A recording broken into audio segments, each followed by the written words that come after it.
First and foremost, how you guys doing? Hope y'all been having a wonderful day.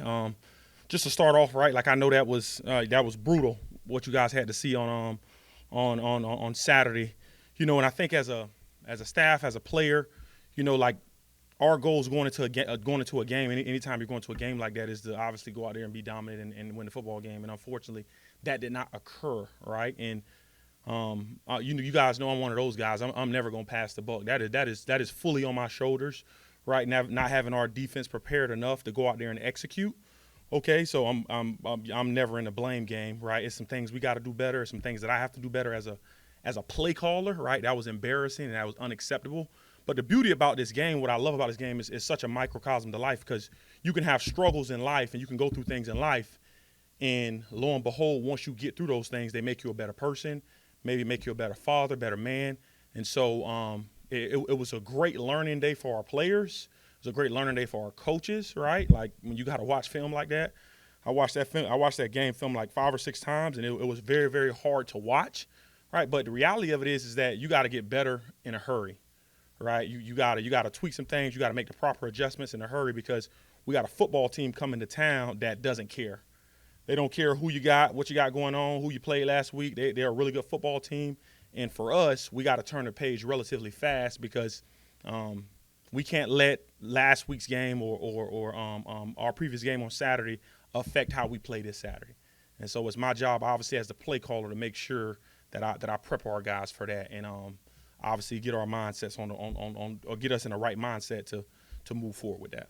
Coach, when you give up a bunch of points like that, how much soul searching is there, and how deep in the weeds do you get on things like personnel decisions, scheme, and play calling? Yeah, I think a bunch of things comes into play when something like that happens. But I think the beauty about this process is you can't forget what got you here.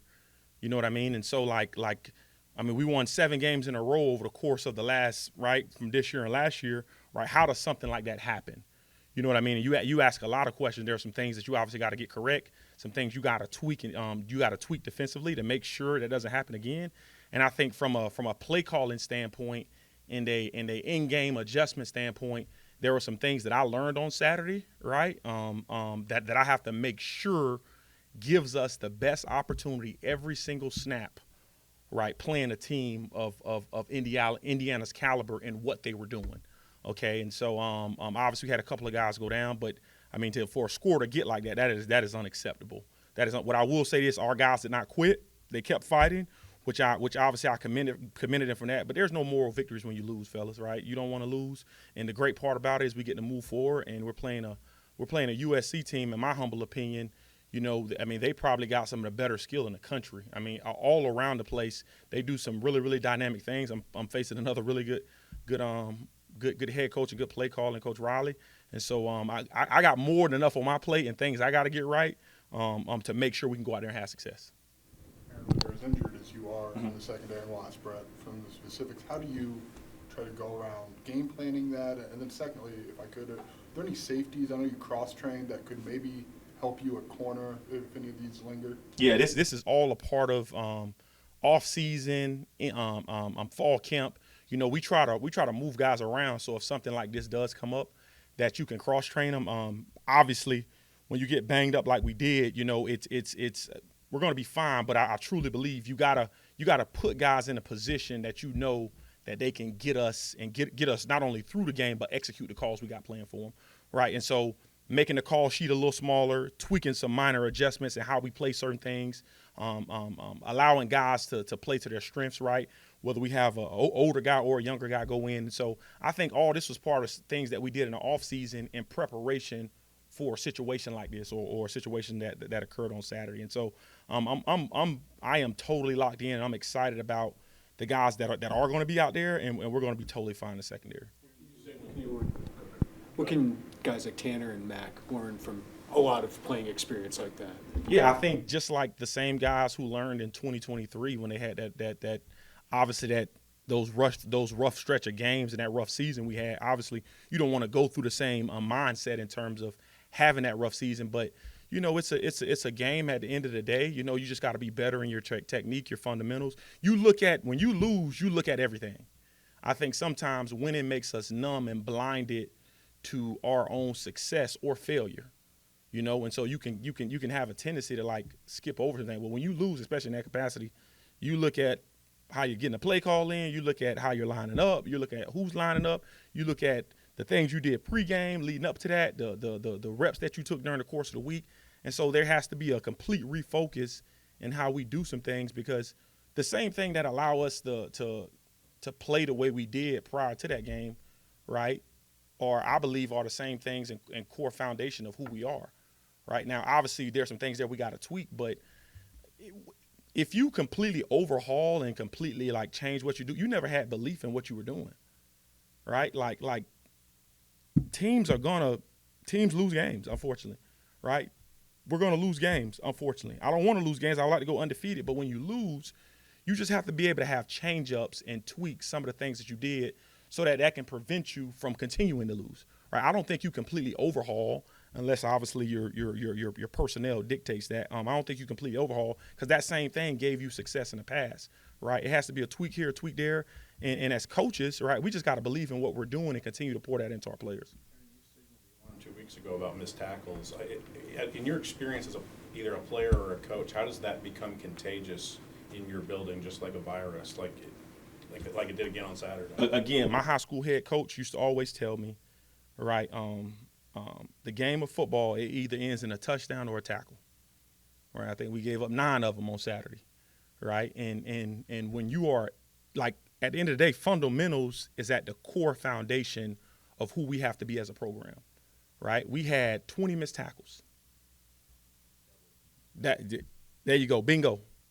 And we were playing a completely different opponent, right? So anytime you missed, you ain't gonna win a lot of games when you miss that many tackles. And so we just gotta continue to focus on the basic fundamentals that makes us a really good defense, right? And when you get away from those, or you lose sight of the importance of those, not to say that we have, right? It just makes you refocus and like really, really hone in on what you truly need to focus on. Because it was some play calls that for sure that I could have made better calls in better situations, right? But at the end of the day, it's about how do you tackle, right? How do you tackle? I think we gave up like 8 explosives, right? Run and pass game, right? Like, and at some point in time, tackles were broken in those explosive plays, you know. And so we gotta make sure we do a better job at tackling, and we will do a better job at tackling, because at the end of the day, no matter what the scheme is, no matter what the call is, right? You have to be able to tackle the ball carrier, right? Or the quarterback or whoever's carrying the football. You are banged up in the back end like that a little bit. How important is amping up the pressure a little bit? Is that one of those tweaks, just figuring out how to get a little more pressure? Yeah, I think it's a combination. You got to be able to marry the two, right? I mean, we as coaches, I mean, we spend a insurmountable amount of time here watching film on our opponent and try to find out what gives them problems. You know, everybody can scream about pressure, but what happens if the pressure don't land? Right? Then you leave the secondary out to the cover, right? And then if you don't bring enough pressure and you drop 8, well, what happens if a quarterback runs around for a day and scrambles for a first down, right? Like, I think it's relatively easy to have all the answers once the game's over, but in preparation for that game, you know, like what is that team doing and how do they struggle per se, right? So I think you got to be able to switch it up enough to where you can keep them on their heels. It's just like I said last week, it is literally just like a boxing match, right? I think if you try to go for the knockout punch early on, I mean, you could land it based on who you are, but like you got to feel them out. You got to figure out what they're good at, because they're going into the game as well with some things that they do a little different, right, and some tweaks that they're going to have. And we have to make sure that our tweaks, right, are a little bit better than their tweaks, and where can I throw in change-ups based off of the look we're giving and the personnel that we have, right? Ideally, right, in a perfect world, would I like to go out there and play man-to-man all day? Absolutely, right? Like obviously you guys remember in 2022 we had a bunch of guys drafted, but the times have changed, right? I don't have some of those same guys, so I have to find a happy medium between making sure we got enough coverage, making sure we got enough pressure, right, and doing what I can to make sure I isolate guys to try to create one-on-one matchups. Again, I know some people see the game from the perspective of their guy or a guy up front or a guy on the back end. When you just look at a play calling standpoint, I have to take into consideration everything. You know, at one point in time we were slowing down the run, right, in that game early on. Well, they start throwing the ball. Well, I gotta be able to kind of marry those two and find a happy medium to it, you know. And so I don't think that there's no perfect answer. At the end of the day, I don't care what you do. If you don't tackle well, it's not going to resort in a lot of good things. And that is strictly on me. Like, I take full ownership in that. Obviously, I could have put our players in a hell of a lot better calls, but we just got to be better overall. What do you think more specifics stand out to you about USC, their strengths? I mean, they're good all over the place, man. I mean, when you speak to that team, you know, obviously watching film on them, I just had flashes of Reggie Bush running up the sideline. I mean, their tailbacks are ridiculous. The quarterback is, like I've been telling you guys, I think Mendoza's NFL quarterback, Mensa's NFL quarterback, and this young man is, I mean, he's what they're asking him to do, and he's operating at a high clip, and he's throwing to some dudes out there like, I mean, this is another group of wide receivers that are problematic just from their speed, how they go up and get the football. I mean, they can cause a lot of chaos for a play caller like myself, because I mean, you talk about one-on-one matchups. I mean, it's no longer a 50-50 ball, right? A lot of their one-on-ones have been 90-10, and they've been winning the majority of them. So again, we got to have enough change-ups in our system and our scheme to try to make sure we can slow this team down, and they are a hard team to slow down. You know, and so obviously we're in the process of putting a plan together to try to limit them as much as we can.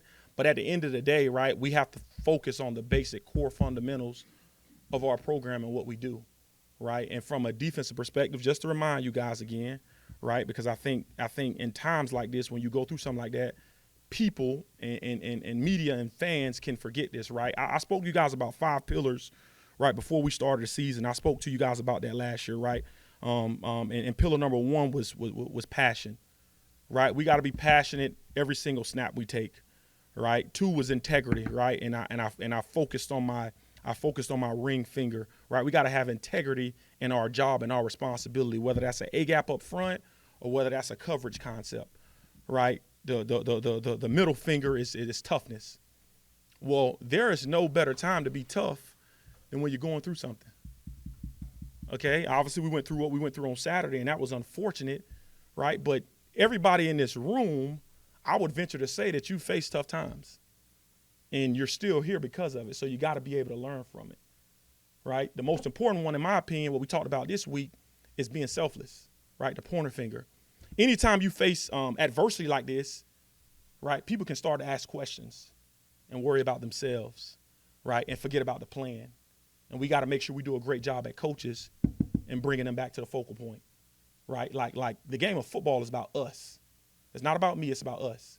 And the last one is effort, right? Like we're gonna get this thing back on track. It was unfortunate, but it was a great learning mechanism because, like I said earlier, it's such a microcosm to life. When you get knocked down or you go through some adversity, you don't roll over and want people to pat you on your back. At least not me.